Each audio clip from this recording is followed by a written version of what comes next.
the bond market just got a black eye. A big one. When the bond market gets punched, your dream of a new home feels the sting. If you're a first-time buyer out there, I need you to listen closely. This isn't just numbers on a screen, it's about the keys to your future front door. What happened today was sudden.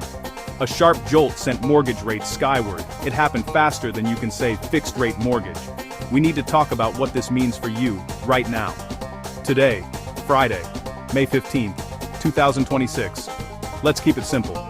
The news that hit the wires was not good. New inflation data came in hot.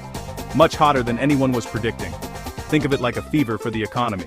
The numbers showed prices climbing faster than expected.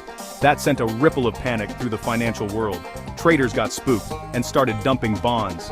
Everyone selling, no one buying. Prices dropped. That's basic supply and demand. Now, you might be thinking, Anderson, I'm buying a house, not a bond. Why should I care? That's the million-dollar question. The answer: bond yields and mortgage rates are connected at the hip. When bond prices fall, yields go up to attract buyers, and lenders price off those yields, especially the 10-year Treasury. So a bad day for bonds is a bad day for mortgage rates. Rates that looked manageable last week suddenly leaped, a significant jump.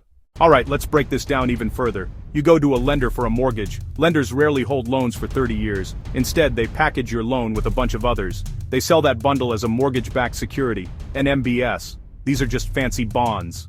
Prices. Yields. When investors fear inflation, they demand a higher return, a higher yield.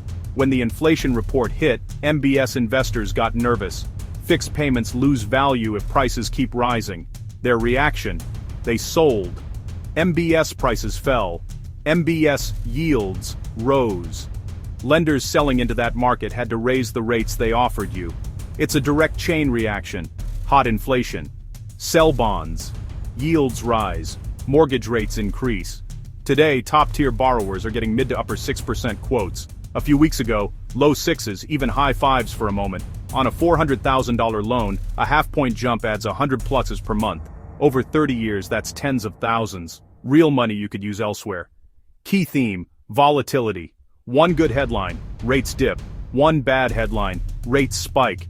Timing the market is brutal, but rates can fall as fast as they rose. It wasn't just one bad inflation report, it was a chain, dominoes falling. First domino, stubborn inflation. The Fed's fight isn't over. Markets had bet on cuts soon, now it's higher for longer. And yes, hikes aren't fully off the table. Second domino, oil prices. Crude over $100 feeds inflation fears. Energy touches shipping, plastics, factories, your tank, everything.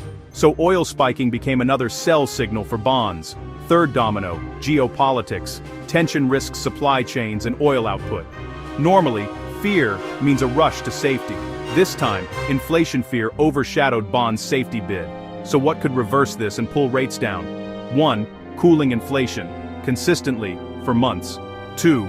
Oil retreating. Back toward the 80s. 3. Easing geopolitical tensions. 4. Bond buyers step back in. If those line up, mortgage rates can improve. But we're not there yet. Section 4. Your game plan. So, you're a first-time buyer in the middle of this mess. What do? Panicking is not a strategy. Let's make a clear action plan. The big question: lock now, or float and hope. It depends on your timeline and risk tolerance. This isn't the time to gamble with your family's future. Have a frank conversation with your lender and confirm dates. Scenario 1. Closing in 30-45 days. Be cautious. Locking gives certainty. Sleep at night. Think of it as insurance against a worst-case spike. Scenario 2. Months away. More flexibility. Ask about float downs, no terms and fees. If today's payment fits your budget, don't get greedy. If you wait, be ready to act fast. Section 5. The final word. Look, I get it. This market is fast, wild, and stressful. Feels like the goalposts move daily, but this is not the time to walk away. It's time for a clear head and a firm plan. Tune out the noise. Control what you can. Your budget, your timeline, your team. That's your power. Close date near? My advice: lock it in. Take certainty. Secure your home. Refinance later if rates drop. If you have time, save, mine credit. Watch inflation and oil. Conditions change. Markets are cyclical. Be ready to strike.